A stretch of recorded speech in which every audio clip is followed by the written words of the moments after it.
One of the most requested videos that I get asked to film is to share with you some of my fitness and diet tips. I have done a lot of kind of meal ideas, weekly what I eat type videos in the past, so I will link those down below in case you haven't seen them yet. I was recently sent the digital body analyzer scale to review and see what I thought, and I thought this would be the perfect opportunity to not only share this scale with you that I am obsessed with, but also share with you some of my go-to meals, things that I eat on a daily, weekly basis, things that I like to snack on, ab exercises that I do each and every time that I work out, and kind of some behind the scenes, but not really, just things that I do on a daily basis, things that I eat, things that help me to maintain a healthy lifestyle. So I hope that this video will fulfill those requests and inspire you and give you some good tips and tricks and meal ideas and go-to snacks to get this scale for 60% off. Make sure to check the description box. Hope you guys enjoyed this video and keep on watching.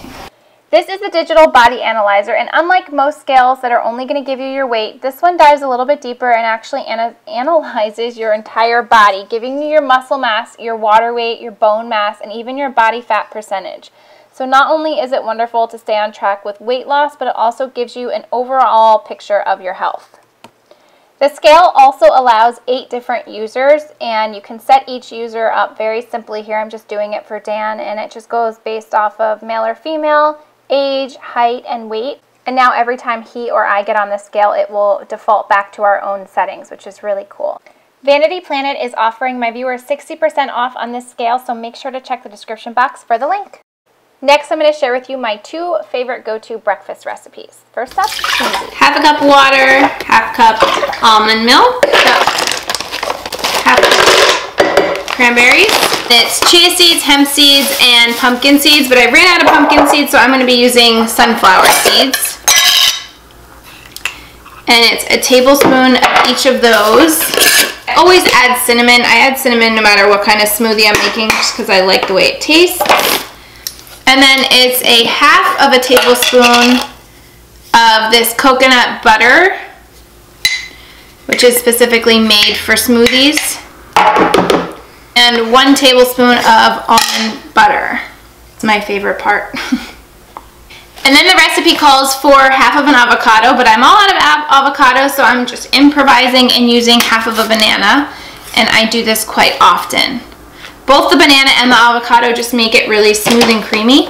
I pretty much keep this recipe the same, but I do sometimes switch out the fruit instead of using the cranberries and blueberries, which are the best to use just because they're really low in sugar. Sometimes I swap out and I will put peaches and mango, strawberries and bananas, but the base of everything else that I just put in stays the same.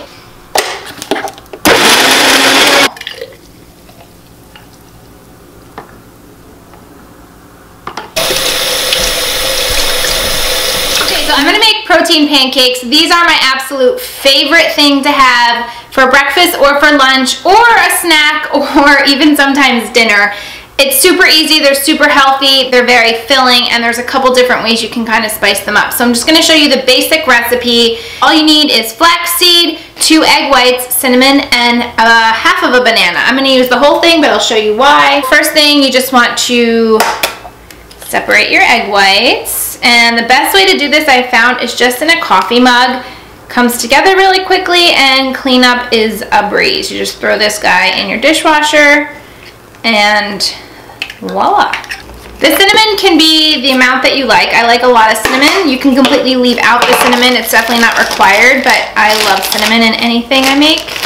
And then 1 tablespoon of flaxseed. And I grind mine up in my blender, but you can definitely leave them as is. You just might have a little funny seedy consistency in your pancakes. So that's, again, totally up to you. And half of a banana. The riper the better. I usually just break them in half again just to make it easy to mix. And then you just kind of mash the banana, mix up your batter. So that looks good. This is what it looks like. I'm just gonna pour it out right from here. I usually spray my pan with coconut oil, and then I make sure to get this nice and heated, and then you just simply pour them out. You can make them whatever size you want. I usually get 3, doing like medium size. And just let them go. Once you see the edges kind of bubble and turn a little white, you can go ahead and flip them.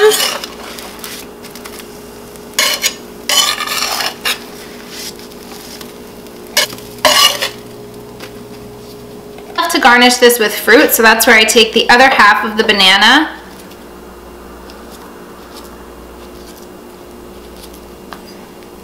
Some fresh berries, whoops, even more cinnamon, and a little bit of 100% pure natural maple syrup. You could also use honey. And voila! Lunches are pretty standard and basic. Salad every day using either spinach or arugula as a base, whatever raw veggies we have on hand, avocado or some kind of healthy fat like olives, and a good protein. Chicken, turkey meat, salmon, or sauteed shrimp. Sometimes I even use tofu. One of our favorite meals to eat during the week is salmon, and I did this in the oven with kind of just a brown sugar maple syrup glaze, some roasted Brussels sprouts, cherry tomatoes, and a side of my new favorite coconut rice. And I found this at Target, surprisingly. It's really quick. You just microwave the pack, low in sugar, and really delicious. This is another go-to meal. We eat this once, sometimes twice a week because it's so darn good. It looks really plain, but it's just roasted broccoli with salt and olive oil, turkey meat, and then I made an all-natural taco seasoning that doesn't have all the hydrogenated crud in it, so I'll leave a link to that recipe. It's basically cumin, paprika, oregano, what else? Salt, pepper, onion powder, and it makes it taste like taco meat, and it's so good. And then just cherry tomatoes with olive oil and salt. A lot of times we'll make a huge batch of the turkey meat and use it in salads the next day. These are some of my very favorite snacks when the time comes that I need to snack. Hummus, this is my favorite. It's the olive tapenade, or just plain with lemon, and I always have some kind of raw veggie, raw peppers, carrots, cherry tomatoes, things like that. Raw, unsalted almonds are really filling and super good for you. These are new that I've discovered, and they're super good. All that's in them is fruit, and they're kind of like fruit roll-ups but in a bar, and there's all different combinations, and they're really yummy. Of course, fruit. Love to snack on a big bowl of berries, or I slice an apple and sprinkle cinnamon or honey on top. Some dry cereal. This one's really good and it's low in sugar, and I'll just have a bowl of this to snack on. These are kind of my adult versions of fruit roll-ups, and also low in sugar, and the sugars that are in them, it's natural sugars. No corn syrup or fructose, high fructose corn syrup. There's nothing like that. It's just all natural, good fruit. And then these are new also that I've discovered, and these are actually really good as well. I found these at Target, and they come in a lot of different kinds, but I really love the coconut. So in between meals or just at night, I also snack on popcorn, and I'll just pop it with my air popper, put a little coconut oil and sea salt too. That's a good nighttime snack when you're in front of the TV.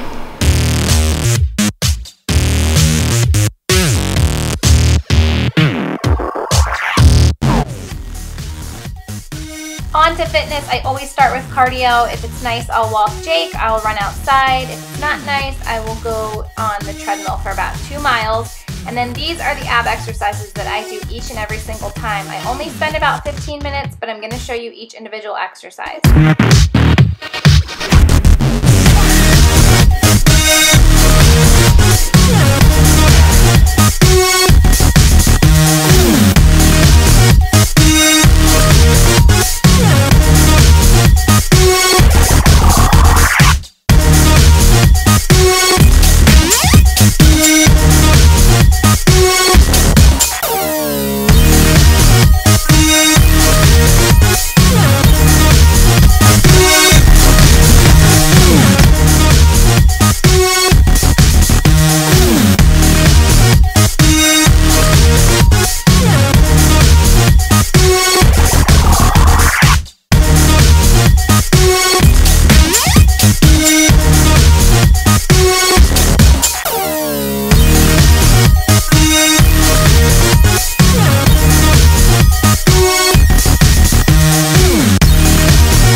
guys enjoyed this video, grabbed a couple meal ideas or new snacks to try the next time you're at your local grocery store. I hope you'll take advantage of the sale on the scale. Sale on the scale. That's a tongue twister. But yeah, I hope you enjoyed the video. Thank you guys for watching. If I missed anything, if there's anything else you'd like to know, leave them in the comments below, and I will see you in my next video. Bye!